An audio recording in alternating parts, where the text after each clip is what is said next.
Praise the Lord. Hallelujah. நமது சுதந்திரத்தை உரிமை கோருதல். மீட்பின் ஆவிக்குரிய நன்மைகள். மீண்டும் உங்களுடன் இருப்பது நல்லது. வாழ்க்கை எனக்கு கற்றுத்தந்த உண்மைகளை பகிர்ந்து கொள்கிறேன். இந்த உண்மைகள் என் வாழ்க்கையில் வெற்றிக்கும் தோல்விக்கும் இடையில் வித்தியாசத்தை ஏற்படுத்தியது. அது உங்களிடம் அதை செய்யும் என்று நான் நம்புகிறேன். இந்த வாரம் எனது முதல் 2 பேச்சுகளில் இருளின் ராஜ்யத்தின் அடிமைத்தளத்திலிருந்து விடுவிக்கப்படவும், ஒளியின் ராஜ்யத்தின் வாரிசுகளாக மாறவும் தேவன் எவ்வாறு ஒரு வழியை உருவாக்கினார் என்பதை விளக்கினேன். நமக்காக இயேசு கிறிஸ்து மரணத்தின் மூலமாக தேவன் நமக்கு அந்த வழியை உருவாக்கினார். சிலுவையில் இயேசு கிறிஸ்து நம்முடைய கீழ்ப்படியாமல் ஏற்படுத்தப்பட்ட சாபங்களை தம்மீது ஏற்றுக்கொண்டார். இந்த சாபங்கள் இருளான ராஜ்யத்தின் முழு பகுதியும் உள்ளடக்கியது. அதையொட்டி இயேசு கிறிஸ்து தம் கீழ்ப்படிதலினாலே சம்பாதித்த ஆசீர்வாதங்களுக்குள் நாம் நுழையலாம். இந்த ஆசீர்வாதங்கள் ஒளியின் ராஜ்யத்தின் முழு பகுதியும் உள்ளடக்கியது. சாபங்கள் மற்றும் ஆசீர்வாதங்கள் இரண்டும் நமது வாழ்க்கையின் 3 முக்கிய பகுதிகளாகிய ஆவி, சரீரம் மற்றும் பொருள் ஆகியவற்றில் செயல்படுகின்றன. இன்று நான் ஆவிக்குரிய பகுதியை கையாளப் போகிறேன். கிறிஸ்து நம்மை விடுவித்த ஆவிக்குரிய சாபங்கள் என்ன? கிறிஸ்து நமக்கு கிடைக்க செய்த ஆவிக்குரிய ஆசீர்வாதங்கள் என்ன? நான் உபாகமத்தின் 28ஆம் அதிகாரத்துக்கு திரும்ப போகிறேன். அது 2 எதிர் விஷயங்களை மிக விரிவாக குறிப்பிடும் அதிகாரமாகும். தேவனுக்கு கீழ்ப்படுவதால் ஏற்படும் ஆசீர்வாதங்கள் மற்றும் தேவனுக்கு கீழ்ப்படியாமல் ஏற்படும் சாபங்கள். முதலாவதாக நான் மீண்டும் ஆசீர்வாதத்தை தரும் காரணங்களையும் சாபத்தை கொண்டு வரும் காரணங்களாகிய அடிப்படை காரணங்களை பார்க்க விரும்புகிறேன். நியூ அமெரிக்கன் ஸ்டாண்டர்ட் பைபிளின் பகுதியில் உள்ள உண்மையான பாதிப்பை விட அதிக நேரடியாக இருக்கும் மார்ஜினல் பதிப்பிலிருந்து நான் படிக்கப் போகிறேன். உபாகமம் 28ஆம் அதிகாரம் 1-2 இது மார்ஜினல் பதிப்பு என்பதை மறுபடியும் சொல்கிறேன். ஆனால் இது மூல எபிரேய மொழிக்கு ஒத்திருக்கும். 1ஆம் வசனம், இன்று நான் உனக்கு விதிக்கிற உன் தேவனாகிய கர்த்தருடைய கட்டளைகள் பணி எல்லாம் செய்ய நீ கவனமாய் இருக்கும்படிக்கு அவர் சத்தத்திற்கு உண்மையாய் செவி கொடுப்பாய். ஆனால் உன் தேவனாகிய கர்த்தர் பூமியில் உள்ள சகல ஜாதிகளிலும் உன்னை மேன்மையாக வைப்பார். நீ உன் தேவனாகிய கர்த்தரின் சத்தத்துக்கு செவி கொடுக்கும் பொழுது இப்பொழுது சொல்லப்படும் ஆசீர்வாதங்கள் எல்லாம் உன்மேல் வந்து உனக்கு பலிக்கும். பின்னர் வசனம் 15 மோசே சாபங்களை பற்றி சொல்கிறார். இதுவே சாபங்கள் வருவதற்கான காரணம். 15ஆம் வசனம், இன்று நான் உனக்கு விதிக்கிற உன் தேவனாகிய கர்த்தருடைய எல்லா கற்பனைகளின்படியும் கட்டளைகளின்படியும் நடக்க கவனமாயிருப்பதற்கு அவருடைய சத்தத்திற்கு செவி கொடுக்காதே போவாயாகில் இப்பொழுது சொல்லப்படும் சாபங்கள் எல்லாம் உன்மேல் வந்து உனக்கு பலிக்கும்.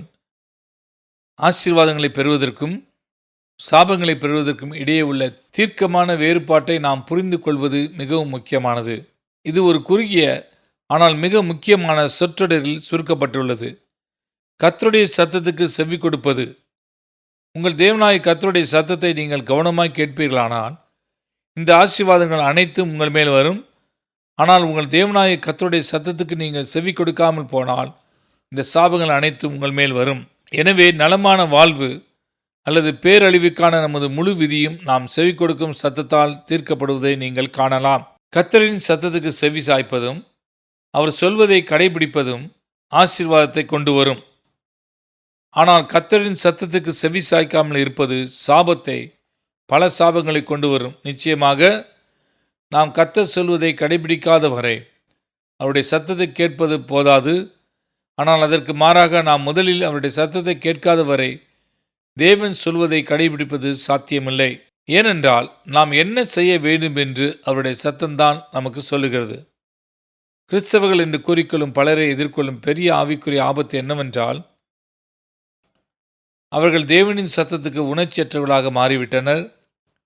அவர்கள் தங்கள் மத நடவடிக்கைகளிலும் கடமைகளிலும் தொடரலாம். ஆனால் அது வழக்கமான மற்றும் முறையான ஒன்றாகும். அது ஒரு வாழ்க்கை முறையாகும். அவர்கள் வளர்ந்து கொண்ட பழக்க வழக்கங்களின் விஷயமாகும். ஆனால் தேவனின் சத்தத்தை பற்றி தொடர்ச்சியான விழிப்புணர்வு நமக்கு இல்லை. நீங்கள் பார்க்கலாம், எல்லா காலகட்டங்களிலும் தேவன் தம்முடைய மக்களிடம் கேட்பது ஒன்றே ஒன்றுதான், நாம் அவருடைய சத்தத்துக்கு செவி சாய்ப்பது. உதாரணமாக இது எரேமியா 7ஆம் அதிகாரம் 22-23 வசனத்திலே கர்த்தர் தாமே தெளிவாக கூறியுள்ளார். இந்த வசனங்களில் தேவன் இஸ்ரவேலை எகிப்திலிருந்து மீட்டு வெளியே கொண்டு வந்தபோது அவர்களிடம் உண்மையில் என்ன தேவைப்பட்டது என்பதை விளக்குகிறார். பலி செலுத்துவதற்கான சட்டத்தை கடைபிடிப்பது அல்ல, ஆனால் அவருடைய சத்தத்துக்கு செவி கொடுப்பதுதான் அவர் மனதில் இருந்த முதல் விஷயம் என்று அவர் கூறுகிறார்.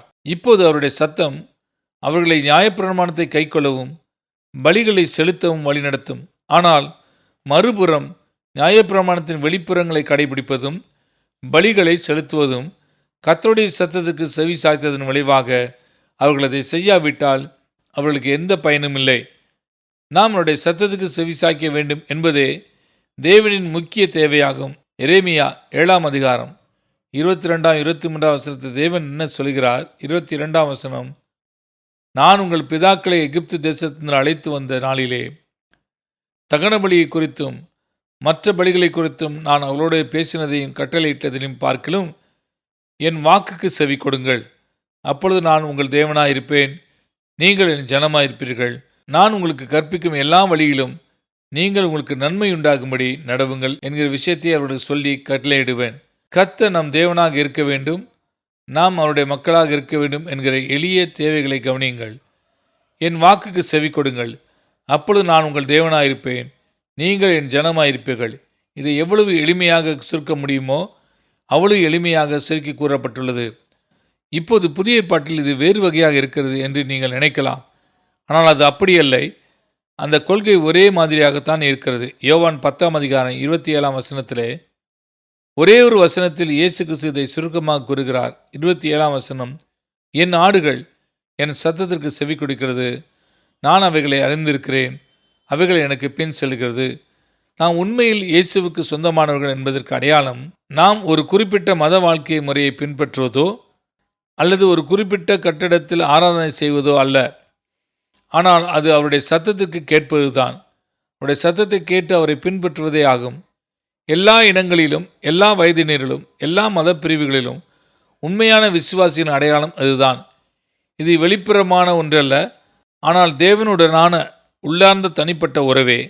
அவருடைய சத்தத்தை கேட்கவும், அவருடைய சத்தத்தை கேட்டு அவர் நம்மை எங்கு அழைத்து செல்கிறாரோ அங்கே நாம் பின்தொடரவும் நமக்கு உதவுகிறது. தேவனின் ஆசீர்வாதத்திற்கான எளிய வழி அவருடைய சத்தத்தை கேட்டு கீழ்ப்படுவதே என்பதை நாம் காண்கிறோம். ஆனால் தேவனின் சத்தத்தை கேட்காமலும் கீழ்ப்படியாமலும் இருப்பதன் தவிர்க்க முடியாத முடிவு சாபங்களாகும். இன்று நான் உங்களுக்காக சுருக்கமாக பட்டியலிடப்பட போகிறேன். தேவனுக்கு கீழ்ப்படியாமையால் ஏற்படும் ஆவிக்குரிய தளத்தில், உள்ளான தளத்தில், நமது உள் ஆழ்மையின் தளத்தில் உள்ள சாபங்களை மோசே உபாகமம் 28 பட்டியலிட்டுள்ளார். முதலாவதாக வசனம் 20 நாம் செய்யும் எல்லாவற்றிலும் குழப்பத்தை அனுபவிப்போம் என்று மோசே கூறுகிறார். அது குறிப்பிட்ட ஆவிக்குரிய முதல் சாபமாகும். அதுதான் குழப்பம். மேலும் நவீன அமெரிக்காவில் குழப்பம் நிறைந்ததாக இருப்பதை நாம் கவனிக்கிறேன். வசனம் 28 மோசே புத்தி மயக்கத்தையும் குருட்டாட்டத்தையும் மன திகைப்பையும் பட்டியலிடுகிறார். இவைகள் தேவனின் சத்தத்தை கேட்காதன் விளைவுகளாகும். இவைகள் சாபங்களாகும். வசனம் 34 உன் கண்கள் காணும் காரியங்களினாலே மதிமயங்கி போவாய் என்று தேவன் கூறுகிறார். மனரீதியான மற்றும் உணர்ச்சி ரீதியான முறிவு ஒரு சாபம் என்றும் அது தேவனுக்கு எதிரான கீழ்ப்படியாமையின் விளைவு என்றும் நாம் கூறலாம். என் அனுபவத்திலிருந்து கவனிக்கிற ஒரு காரியம் என்னவென்றால், அதாவது வழக்குகளின் எண்ணிக்கையின் அடிப்படையில் தனிப்பட்ட கருத்தாக நான் பேசுகிறேன். நவீன அமெரிக்காவில் குழப்பம், மனமுறிவு, உணர்ச்சி பூர்வமான முறிவு போன்றதன் மிகவும் பொதுவான காரணங்கள் ஒன்று தேவனின் வார்த்தைகளால் தடை செய்யப்பட்ட செயல்களிலும் மறைவான காரியங்களிலும் தவறான ஆவிக்குரிய உறவுகளிலும் ஈடுபடுவதே ஆகும். பின்னர் 65ஆம் வசனத்தை தொடர்ந்து பார்க்கும் பொழுது தத்தளிக்கிற இருதயத்தையும் மனசஞ்சலத்தையும் பற்றி மோசே கூறுகிறார்.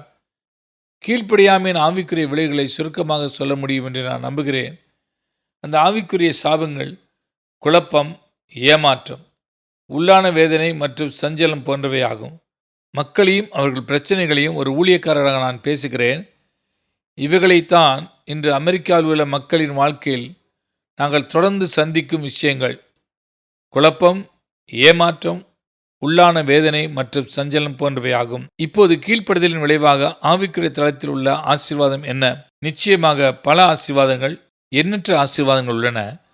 ஆனால் அவை உண்மையில் ஒரு சிறிய அழகான வார்த்தையில் சுருக்கமாக கூறினால் அந்த வார்த்தை சமாதானம் என்று நான் நம்புகிறேன். ஏசாயா 53ஆம் அதிகாரம் 5ஆம் வசனத்திலே இயேசு கிறிஸ்து சிலுவையில் மரித்தபோது நடந்த பரிமாற்றத்தை ஏசாயா சித்தரிக்கின்றார். அவர் இதை சொல்கிறார், நமக்கு சமாதானத்தை உண்டு பண்ணும் ஆக்கினை அவர் மேல் வந்தது, எனவே நாம் தேவனோடு ஒப்புரவாகும்படி நம்முடைய பாவத்தினாலும் கீழ்ப்படியாமையினாலும் வந்த நியாய தீர்ப்பை தண்டனையும் இயேசு கிறிஸ்து சகித்தார். மேலும் தேவனுடன் ஒப்புரவாகும்போது உள்ளான வேதனை, சஞ்சலம், குழப்பம் மற்றும் விரக்தி போன்றவற்றிலிருந்து விடுவிக்கப்படுவோம். மேலும் ஆழமான நிலையான உள்ளான சமாதானத்தின் யதார்த்தத்தை நாம் அறியலாம். பல வருடங்களாக நான் ஆழ்ந்த சமாதானத்தை அனுபவித்து வருகிறேன் என்பதை என்னுடைய தனிப்பட்ட அனுபவத்திலிருந்து சொல்ல விரும்புகிறேன். இது எனக்கு உண்மையான அனுபவமாக இருக்கிறது. இது ஒரு கோட்பாடோ அல்லது ஒரு இறையியலோ அல்ல.